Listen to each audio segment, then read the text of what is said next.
Hey guys, welcome back to my channel Ankita lifestyle blog. তো তোমরা সকলে কেমন আছো? আশা করছি তোমরা সকলে খুব ভালো আছো। আমি খুব একটা ভালো ছিলাম না, তবে এখন একটু বেটার রয়েছি। তো তার জন্য নতুন নতুন ভিডিও তোমাদের সাথে শেয়ার করতে পারছি। তোমরা প্লিজ পুরো ভিডিওগুলো দেখো, কেউ স্কিপ করবে না। আজকে আমি নতুন নতুন ভিডিও তোমাদের সাথে শেয়ার করব এবার থেকে ভেবেছি।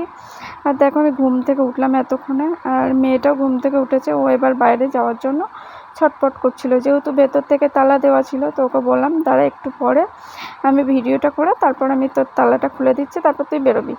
তো সেই জন্য নিজের মতো খেলাধুলা করছিল একটু। যাই হোক, তো চলো নতুন ভিডিও তোমাদের সাথে শেয়ার করি। এই যে এখানে দেখতে পাচ্ছ নতুন রেসিপি, এটা হচ্ছে কড়াইশুঁটির কচুরি। পুর ছাড়া কীভাবে কড়াইশুঁটি কচুরি কেউ করা যায় সেটা তোমাদের সাথে শেয়ার করছি। তো এখানে দেখতেই পাচ্ছ, এখানে মটরশুঁটি নিয়েছি, আর এখানে নিয়েছি আমি ধনেপাতা কুচি আর কাঁচা লঙ্কা চেরা দুটো।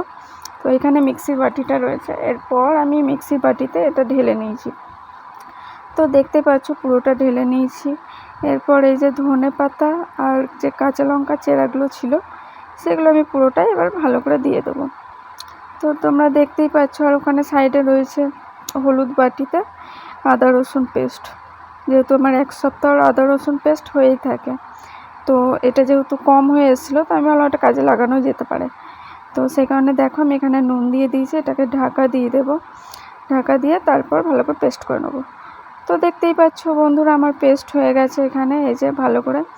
এরপর দেখো এখানে আটা নিয়ে নিয়েছি, আটা নয় সরি ময়দা নিয়ে নিয়েছি। এরপর নুন আর তেল দিয়ে দিয়েছি।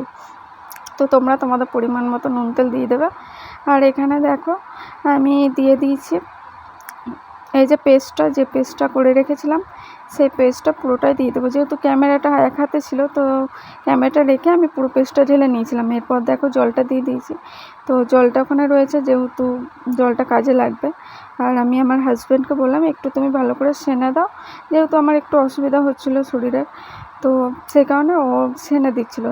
আর পুরোটা কিন্তু আমি করেছি, ও কিন্তু করেনি, ও জাস্ট সেনে দিয়েছে। তো দেখতে পাচ্ছ এখানে যে আদা রসুন পেস্টটা ছিল সেটা ঢেলে নিয়েছি 1 চামচ মতো। তো ঢেলে নিয়ে এটাকে ভালো করে, আরও ভালো করে এটাকে যে জল ঢেলে ঢেলে ঢেলে এইভাবে ভালো করে এই যে ময়দাটাকে সেনে নেওয়া হয়েছে। তো মটরশুঁটি কচুরি করার জন্য এই যে লই করে নেওয়া হয়েছে। এবার লইগুলো তেলটা দিয়ে ভালো করে লই করে বেলে বেলে বেলে বেলে এবার লুচিটা তৈরি করে নেবো। তো তোমরা বাড়িতে প্লিজ এইভাবে ট্রাই করবে। আর ওইদিকে যে হলুদ বা তেলটা রয়েছে, ওই তেলটা না, ওটা লুচিরই তেল আর কি, যেহেতু ওটা কুচিগুলো পড়েছিল তাই। তো চলো, এই যে আমি একটা করে আপাতত দেখালাম। তো চলো কড়াইটা গরম হয়ে যাক, তেলটা ঢেলে দিই, তারপর পুরো লুচিটা তোমাদের সাথে শেয়ার করি। তো গরম গরম লুচি তোমরা এভাবে বাড়িতে ট্রাই করবে, আশা করছি খুব ভালো লাগবে। এরকম পদ্ধতিতে আমার এটা ফার্স্ট টাইম করলাম, তো আমারও ভীষণ ভালো লেগেছিলো। তো দেখতেই পাচ্ছ এখানে পুরোটা কমপ্লিট হয়ে গেছে। এরপর চলো তোমাদের সাথে লুচিটা ফুলকো ফুলকো গরম গরম লুচি শেয়ার করা যাক। তো দেখতে পাচ্ছ তেলটা গরম হয়ে গেছে, এখানে আমি লুচিগুলো ছেড়ে দিয়েছি। আর এরকম একটা ঝান্না নিয়ে ভালোভাবে তোমরা লুচিটাকে ভেজে নেবে। তো আমার তো লুচিটা পুরোটা দেখতেই পাচ্ছ, এই যে কীরকম ফুলকো ফুলকো লুচি হয়েছে। আশা করছি তোমরাও এভাবে ট্রাই করবে, ভালো লাগবে।